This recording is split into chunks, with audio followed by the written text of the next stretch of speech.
Okay, all right. Can you take us through those final 18 seconds? I can't remember. I don't know. Yeah. Frank ran a hell of a play, out of timeout with the AD lob. That was a really nice play.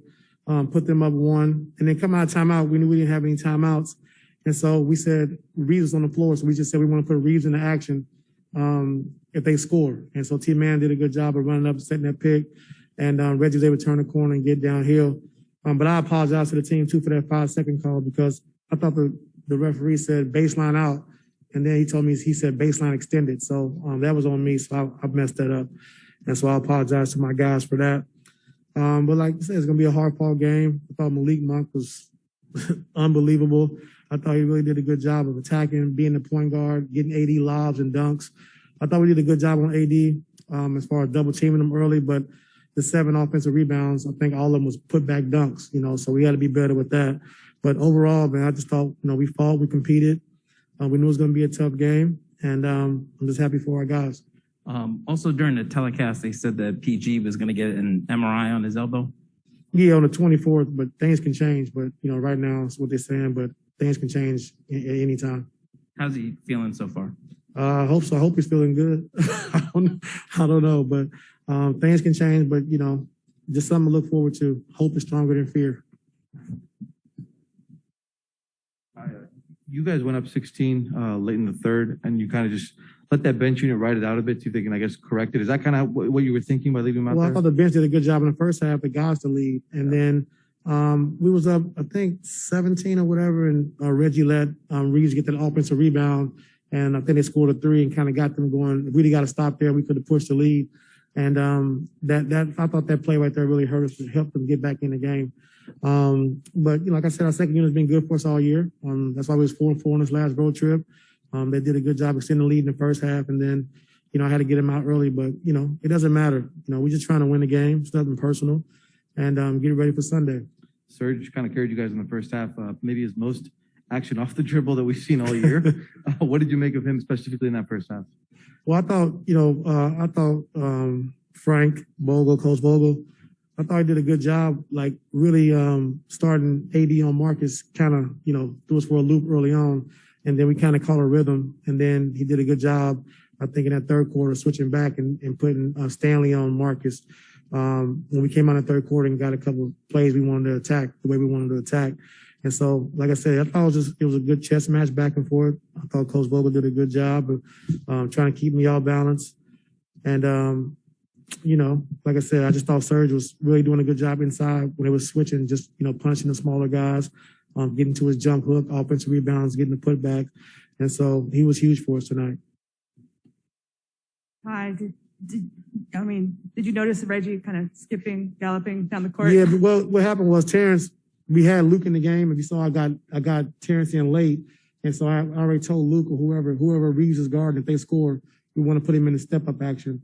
And so I told T-Man again late, but he ran down the corner and Reggie was calling him as he was skipping. And then T-Man came and set it. And Reggie was able to attack and, make a tough shot, over top of Monk, who tried to block it. So the skipping was sort of to get Terrence's attention? Well, he was skipping and telling Terrence to come up, but Reggie. But like I said, big plays, especially down the stretch. Those are the moments he lived for. And so, like I said, at the end of the game like that, executing, T-Man setting that screen, Reggie making a good play, and was able to make a big shot for us. Hey, Coach, what do you think of the rumblings that you should win Coach of the Year because of what you're doing with this roster, with so many guys out and just what you've been doing with so little right now? Thank you, but I think it goes to Bickerstaff. I think he's done a heck of a job with their Cleveland team and young team, and with Sexton going out, Rubio going out, and the job he's done in Cleveland. He gets my vote. But thank you. You know what I'm saying? But if I had to be an honest man, I'll say Bickerstaff. He deserves it. It seemed like in this game, when they would switch, you try to get Serge in the deep seal and kind of post up. We've seen Serge step out, hit jumpers, but this seemed almost like a return for him back to his early days in OKC where he was able to post up and kind of get his little jump hook going. Was that like the game plan going in that if the Lakers switch, just feed Serge and ride it? Yeah, I mean, we wanted to, and then a few times they try to triple switch and kick the small out and bring Stanley or a bigger guy on the backside. But I thought Serge did a great job of setting the pick, rolling, making him switch, and holding his ground, in the paint. And so we was able to take advantage of that. Like I said, Serge is huge. Thought he did a good job defensively on AD, just fighting him, making it tough. AD's pretty much unstoppable. So we had to double team him and try to keep him off balance, but just his length and his athleticism, the way he rebounds the basketball, puts us in a tough predicament. He had 7 offensive rebounds. Like I said, I think 6 of them might have been put back for dunks. Coach, LT was TT Sports. You have coached a lot of teams in your career, but what makes this Clipper team so special to you to coach? This year, or just since you didn't take it up. I think the biggest thing is, with Kawhi being out all year, and PG, we're not knowing what's going to happen with PG. The hardest thing is for players when your 2 best players are out. If you hear like Kawhi's going to be out for a week or 3 days, you can muster that energy up. You can find a way to win games and continue to come in every single day and have positive vibes. But the enjoyment I get from this team, we know Kawhi's probably not going to come back. We don't know the status of PG. But these guys continue to just keep fighting, every single night. And so that's kind of how I had to play. That's how I had to make it. So just seeing how these guys scrap and compete every single night just makes me feel good. So that's the enjoyment I get from coaching this team. Ty, the way this game ended, it reminded me of the game in Philadelphia. Just, situation again, a few seconds left. There's not a lot that you can do to control that. You talking about 3 different plays out of a timeout, the last timeout. How do you prepare your team before games even start, shoot arounds practices for that kind of situational basketball? Well, we have a veteran unit, like I said, Marcus made a big shot in the corner, to put us up 1. But with Reggie, I think when you're coming out of timeouts, you don't have any timeouts left. You got to prepare for the future. And so we said they score. We want to come out and we want to attack Reeves because, Coach Bogle had him on the floor for offense and to spread the floor with his shooting. And so we knew exactly what we wanted to do. And we know how we wanted to attack. And, like I said, Terrence did a good job. Reggie did a good job of coming off attacking and, making a tough spin move. But, I think you got to know exactly what you want coming down the stretch. And if you don't have a timeout, you got to prepare your team for that moment.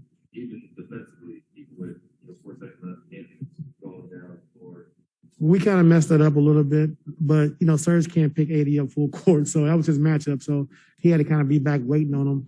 But we're normally supposed to shadow, so whoever's taking the ball out of bounds, whoever's man's taking the ball out of bounds, should have been helped shadowing AD.